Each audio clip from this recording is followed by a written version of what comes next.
మీరు ఇప్పుడు చూస్తున్న ఈ నగరం భూమి మీదే లేదు. అవును, మీరు విన్నది నిజమే. పురాణాల ప్రకారం కాశీ నగరం భూమి మీద కాకుండా పరమశివుని త్రిశూలం మీద నిలబడి ఉంది. అందుకే ప్రళయం వచ్చినా ఈ నగరం మునిగిపోదని నమ్ముతారు.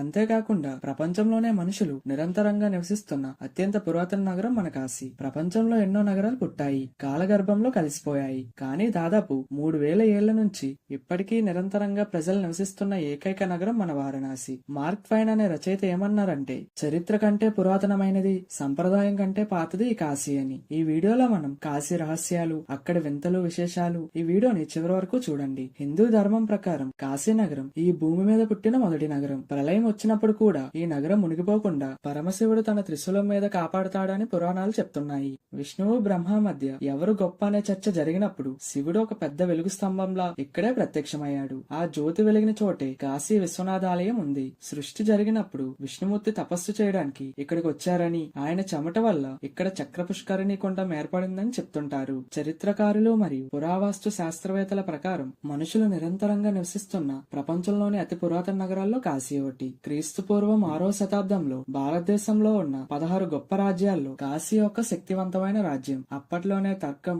సంస్కృతం, యోగా మరియు వేదాలు నేర్చుకోవడానికి ప్రపంచ నలుమూలల నుండి విద్యార్థులు ఇక్కడికి వచ్చేవారు. కాశీ నగరం కేవలం హిందువులకే కాదు, ఇతర మతాలకు కూడా చాలా ముఖ్యం. గౌతమ్ బుద్ధుడు జ్ఞానోదయం పొందిన తర్వాత బుద్ధుడు తన మొదటి బోధనను కాశీకి కేవలం 10 కిలోమీటర్ల దూరంలో ఉన్న సారనాథ్ లోనే చేశారు. శాస్త్రవేత్తలు కాశీలో తవ్వకాలు జరిపినప్పుడు అక్కడ క్రీస్తు పూర్వం 1800 సంవత్సరాల నాటి ఆనవాళ్లు దొరికాయి. అంటే దాదాపు 4000 ఏళ్ల క్రితమే ఇక్కడ మనుషులు నాగరికంగా జీవించేవారని అర్థం. అప్పట్లో కాశీ నగరం ఒక పెద్ద వ్యాపార కేంద్రంగా ఉండేది. ముఖ్యంగా పట్టు వస్త్రాలు, ఏనుగు దంతాలతో చేసిన వస్తువులు ఇక్కడ నుండి వేరే దేశాలకు వెళ్లేవి. కాశీని పాలించిన బ్రహ్మదత్తుడు అనే రాజు గురించి తరచుగా వింటుంటాం. ఆయన కాలంలో కాశీ రాజ్యం చాలా శక్తివంతంగా ఉండేది. పక్కనే ఉన్న మగధ, కోసల రాజ్యాలతో కాశీ ఎప్పుడు యుద్ధాలు చేస్తూ ఉండేది. చివరికి కాశీ నగరం మగధ సామ్రాజ్యంలో భాగమైంది. పూర్వకాలంలో ఎవరైనా ఏదైనా కొత్త విషయాన్ని కనిపెట్టినా లేదా వేదాలకు కొత్త భాష్యం రాసినా వారు కాశీకి వచ్చి అక్కడి పండితుల ముందు దాన్ని నిరూపించుకోవాల్సి వచ్చేది.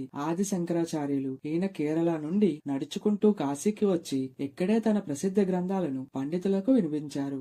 సంత్ కబీర్ దాస్ ఈయన కాశీలోనే పుట్టి పెరిగారు. కులమతాలకు అతీతంగా దేవుడు ఒక్కడే అని తన పద్యాల ద్వారా ఇక్కడి నుండే ప్రచారం చేశారు. గోస్వామి తులసీదాస్ అప్పట్లో రామాయణం కేవలం సంస్కృతంలోనే ఉండేది. సామాన్యులకు అర్థం కావాలని తులసీదాస్ గారు కాశీలోని తులసి ఘాట్ దగ్గర కూర్చొని రామచరిత మానస్ ను హిందీ భాషలో రాశారు. బ్రిటిష్ కాలంలో కూడా కాశీ తన ప్రాముఖ్యతను కోల్పోలేదు. అని బీసెంట్ ఈమె కాశీలో సెంట్రల్ హిందూ కాలేజ్ ని స్థాపించారు. మదన మోహన్ మాల్యవ ఈయన కృషి వల్ల 1916లో బనారస్ హిందూ విశ్వవిద్యాలయం ఏర్పడింది. ఇది నేటికి ఆసియాలోని అతిపెద్ద నివాస విశ్వవిద్యాలయాల్లో ఒకటి. నేడు మనం చూస్తున్న కాశీ ఆలయం 18వ శతాబ్దంలో నిర్మించబడింది. కాశీలో చనిపోతే నేరుగా మోక్షం వస్తుందని ఎందుకంటారంటే, చనిపోయే సమయంలో పరమశివుడు ఆ వ్యక్తి చెవిలో తారక మంత్రం ఉపదేశిస్తాడని భక్తుల నమ్మకం. అందుకే దేశం నలుమూలల నుండి వృద్ధులు తమ చివరి రోజులు గడపడానికి కాశీకి వస్తుంటారు. కాశీ నగరానికి చాలా పేర్లు ఉన్నాయి. ప్రతి పేరు వెనుక ఒక గొప్ప అర్థం ఉంది. కాశీ, కాష్ అనే సంస్కృత పదం నుండి వచ్చింది. దీని అర్థం ప్రకాశించడం లేదా వెలుగునివ్వడం. ఈ నగరం ఆధ్యాత్మిక జ్ఞానాన్నిచ్చే వెలుగు లాంటిది కాబట్టి దీనిని కాశీ అని అంటారు. వారణాసి కాశీ నగరం యొక్క ఉత్తర సరిహద్దుల్లో వరుణా నది, దక్షిణ సరిహద్దుల్లో ఆసీ నది ప్రవేశిస్తాయి. ఈ రెండు నదుల మధ్య ఉన్న ప్రదేశం కాబట్టి ఆ రెండిటిని కలిపి వారణాసి అని పిలుస్తారు. బనారస్ ఇది వారణాసి అనే పేరుకే రూపాంతరం. మొఘలులు మరియు బ్రిటిష్ వారి కాలంలో వారణాసి అనే పదం పలకడం కష్టమై బనారస్ గా మారిపోయింది. ఇప్పటికీ కాశీలోని రైల్వే స్టేషన్ పేరు బనారస్ అని ఉంటుంది. అవిముక్త, ముక్త అంటే వదిలేయడం. శివుడి నగరాన్ని ఎప్పుడు వదిలిపెట్టడు కాబట్టి దీనికి ఈ పేరు వచ్చింది. ఆనందవరం పురాణాల ప్రకారం శివుడు పార్వతీదేవిని వివాహం చేసుకున్న తర్వాత ఇక్కడ చాలా కాలం గడిపారు. ఈ ప్రదేశం ఆయనకు ఎంతో ఆనందాన్ని ఇచ్చింది. అందుకే ఆనందవనం అని అంటారు. మహాశ్మశానం లోకమంతా ప్రళయం వచ్చినా ఈ నగరం అంతం కాదు. ఇక్కడ మరణించిన ప్రతి జీవికి శివుడే స్వయంగా ముక్తినిస్తాడు కాబట్టి దీనిని అతి పవిత్రమైన శ్మశానంగా భావిస్తారు. చరిత్రకారుల ప్రకారం అసలు ఆలయం ఎప్పుడు కట్టారో ఎవరికీ తెలియదు. కానీ క్రీస్తు పూర్వం నుండి ఇక్కడ పూజలు జరుగుతున్నాయి. 1194లో మహమ్మద్ గోరీ సేనాని కుతుబుద్దీన్ ఐబక్ ఈ ఆలయాన్ని మొదటిసారి ధ్వంసం చేశాడు. ఆ తర్వాత కొన్నేళ్లకు ఒక గుజరాతీ వ్యాపారి ఆలయాన్ని మళ్లీ కట్టించాడు. 15వ శతాబ్దంలో జౌన్పూర్ సుల్తాన్లు ఈ ఆలయాన్ని మళ్లీ కూల్చారు. కానీ భక్తులు ఎక్కడా తగ్గకుండా చిన్నపాటి పూజలు చేసుకుంటూనే ఉండేవారు. 1585లో మొఘల్ చక్రవర్తి అక్బర్ పాలనలో ఆయన మంత్రి రాజా తోడర్మర్ మరియు ప్రముఖ పండితుడు నారాయణ భట్ ఆధ్వర్యంలో ఆలయాన్ని అత్యంత వైభవంగా పునర్నిర్మించారు. 1669లో మొఘల్ చక్రవర్తి ఔరంగజేబు హిందువుల విశ్వాసాలని దెబ్బతీయడానికి ఆలయాన్ని పూర్తిగా కూల్చివేయమని ఆదేశించాడు.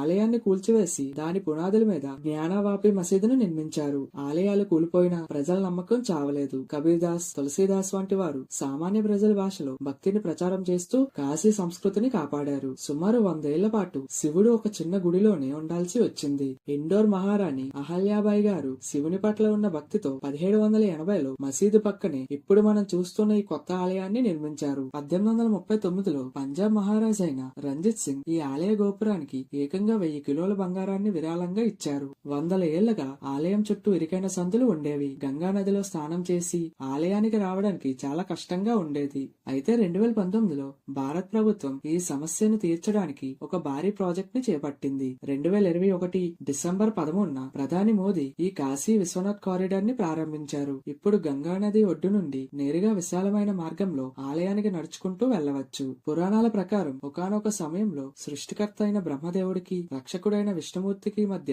ఒక పెద్ద వివాదం జరిగింది. మన ఇద్దరిలో ఎవరు గొప్ప అనే చర్చ పెద్ద యుద్ధానికి దారితీసింది. ఆ గొడవను ఆపడానికి పరమశివుడు ఒక అనంతమైన వెలుగుస్తంభ రూపంలో వారి మధ్య ప్రత్యక్షమయ్యాడు. దీనినే జ్యోతిర్లింగం అని అంటారు. ఇద్దరూ ఆ వెలుగుస్తంభం యొక్క అంచులను కనుగొనలేకపోయారు. అప్పుడు వాళ్ళిద్దరికి అంటే శివుడు అనంతమైన వాడని వారికి అర్థమైంది. ఆ అనంతమైన వెలుగుస్తంభం మొట్టమొదటిసారిగా భూమిని తాకిన ప్రదేశమే కాశీ. శివుడు తన భక్తుల కోరిక మేరకు ఆ జ్యోతిని ఒక లింగ రూపంలో అక్కడ స్థిరపరిచారు. అదే నేడు మనం పూజించే కాశీ విశ్వనాథ లింగం. తెలిసి తెలియక చేసిన ఎన్ని పాపాలైనా కాశీ విశ్వనాథుని దర్శించుకొని గంగా నదిలో స్నానం చేస్తే తొలగిపోతాయని నమ్ముతారు. అందుకే దీనిని పాప విమోచన క్షేత్రం అని అంటారు. మనం చూస్తున్న శివలింగం మనిషి చెక్కినది కాదు, అది స్వయంభూ, అంటే తానంతట తానుగా వెలిసింది.